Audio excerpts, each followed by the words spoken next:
কুমিল্লা থেকে চট্টগ্রামে বন্ধুর সাথে ঘুরতে এসে গণধর্ষণের শিকার হয়েছে এই তরুণী। এই ঘটনাটি ঘটেছে সোমবার রাত আনুমানিক 11:30টার দিকে। নগরীর খুলশী থানার বিপরীতে পরিত্যক্ত এই ঘরে গণধর্ষণের শিকার হয় 15 বছর বয়সী এই ছোট্ট মেয়ে। পরবর্তীতে মেয়েটির সাথে কথা বলে জানা যায় কুমিল্লা জেলার লালমাই এলাকার বাসিন্দা এই ছোট মেয়ে। এই তরুণী তার বয়ফ্রেন্ডের সাথে ঘুরতে যাচ্ছিলেন কুমিল্লা থেকে চট্টগ্রামে। এরই পরবর্তীতে পাহাড়তলী এলাকায় তার মোবাইল চুরি হয়ে যায় এবং খুলশীতে সে গণধর্ষণের শিকার হয়।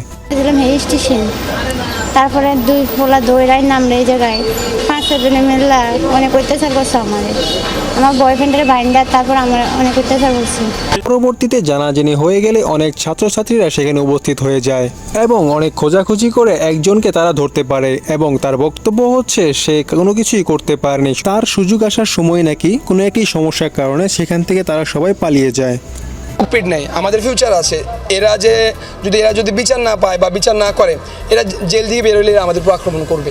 এই অপরাধটি ঘটে যাওয়ার পর 5 জনের মধ্য থেকে মাত্র একজনকে ধরা গিয়েছে এবং বাকি 4 জনই ধরা ছোঁয়ার বাইরে। পরবর্তীতে আমরা একজন পুলিশ কর্মকর্তার সাথে কথা বলি এবং তিনি আশ্বস্ত করেন যে যারা এই অপকর্মটি করেছে তাদেরকে ধরার জন্য তারা সর্বোচ্চ চেষ্টা করবে। এখন আমাদের প্রশ্ন হচ্ছে, মেয়েটি কি তার ন্যায্য বিচার পাবে? মেয়েরা কি কোথাও সুরক্ষিত না? এর জন্য প্রয়োজন আমাদেরকে প্রতিবাদ গড়ে তোলা এবং নিজে সচেতন থাকা এবং সতর্ক থাকা।